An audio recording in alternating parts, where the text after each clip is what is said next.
Good morning and welcome to this month's questions and answer session. So this week we had a question that came in, which is on toxic positivity. The question says this: my whole life, I've believed that positivity is so important.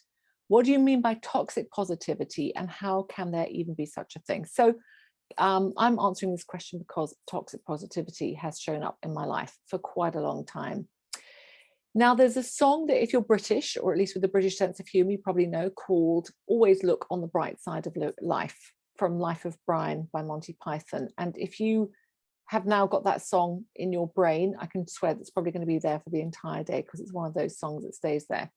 So we all know those relentlessly cheerful, perpetually positive, upbeat people who, regardless of whatever is going on, have this positive mindset at the exclusion of anything else, very often including reality. Now, the thing is, we're not saying that having a positive mindset is a bad thing, because having a positive mindset has been shown to be very good for mental health. But the fact is, it's not the only thing. It has to be coupled with a real authentic connection with other people, with having good social support, with having healthy self-compassion and other things as well. And the problem is that life isn't always positive, because as we know, shit happens. And the thing is this: to be able to get through that shit of life circumstances, we have got to be able to deal with all of the really hard, messy, difficult, uncomfortable feelings that come as part of that, as part of life. And those feelings are different for every one of us, and they're different at different stages of our life as well.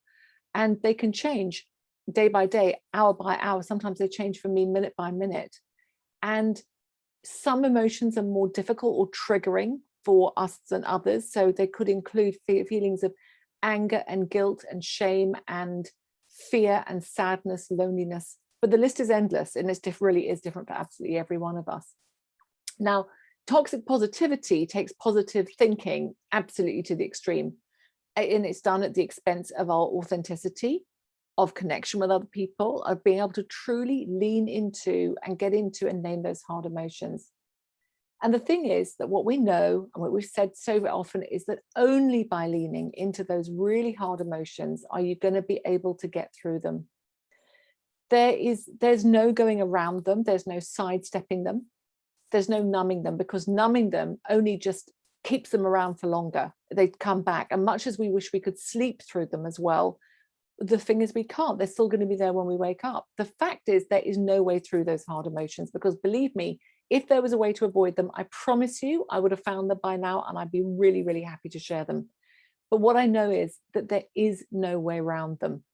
And the thing is, the truth is that there's no way but to absolutely to face up to them and engage with them, with all of those really disgusting, yucky, painful, raw, awful stuff that is just, we really want to avoid, and we feel in our bodies and in our hearts.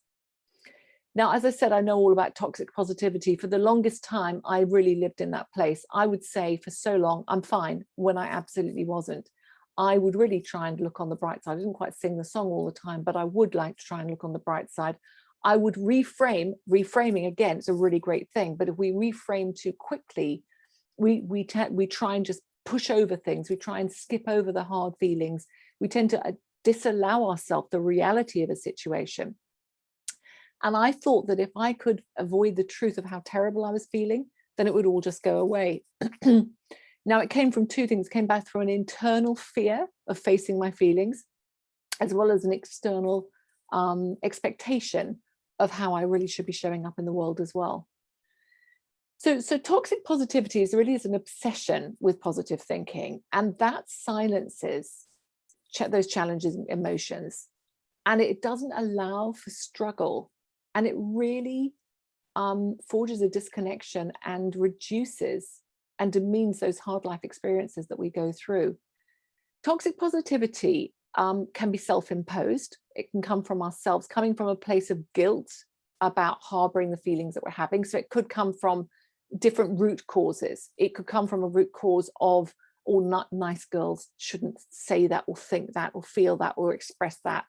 Or it could come from an sense of expectations from other people. Sometimes it comes from our families, our communities, our faith communities. It's a place where very, very often it can happen to, of coming from a feeling of shame for not showing up in your finest self.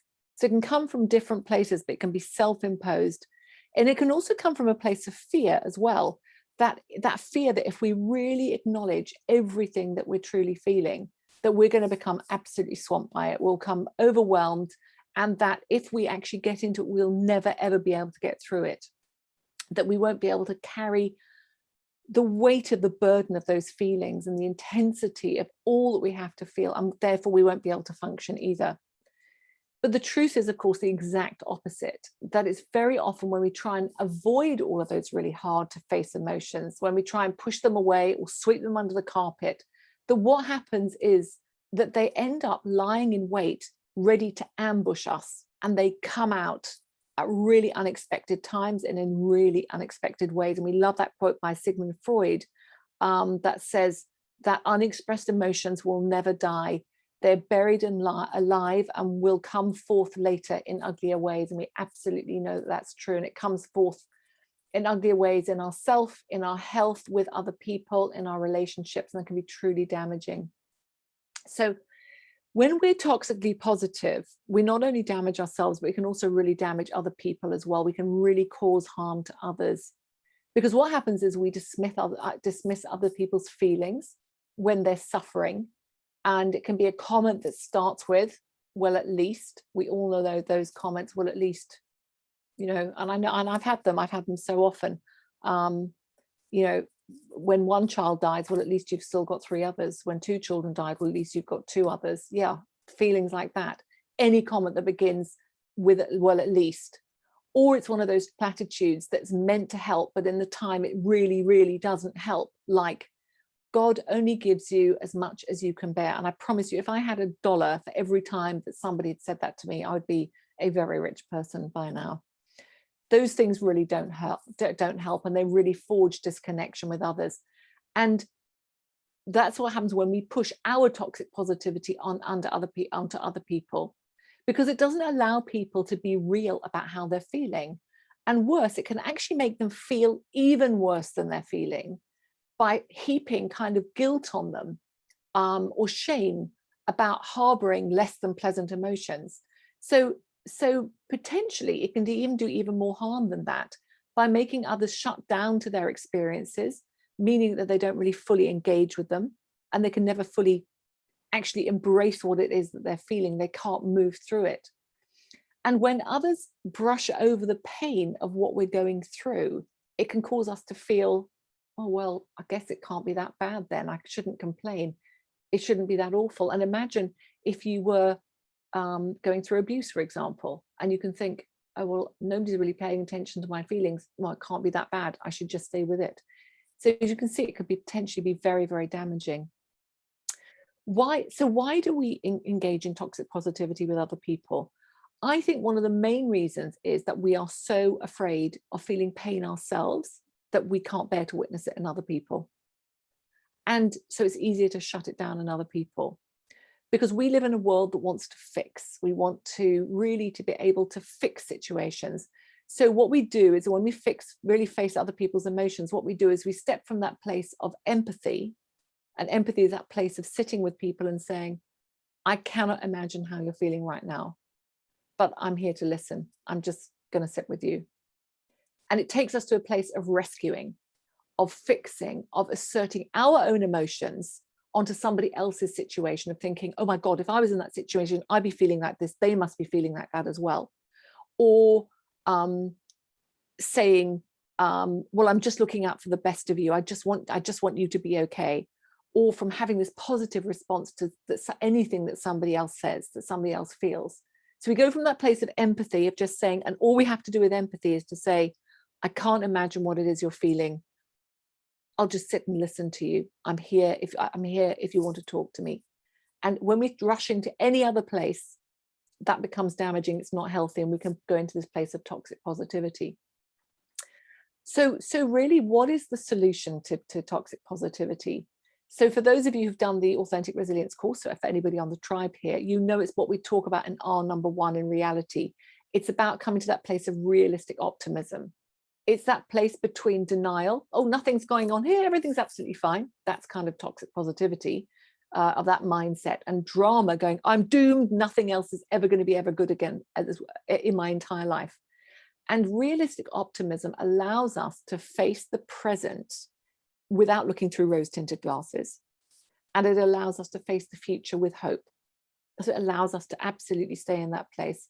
And it allows us to sit with all of the emotions that we're feeling without the fear that we're going to we're going to be able to become drowned by them, to be overwhelmed by them. So practically, here's a few things, like thinking about what can we do about toxic positivity. Here's a couple of things that we can do. So again, for ourselves, we talk about this in the second R. Recognize, name, and acknowledge every single one of your emotions, the good, the bad, and the ugly, the ones that we shy away from, the ones that maybe you've never, ever had the courage to face before.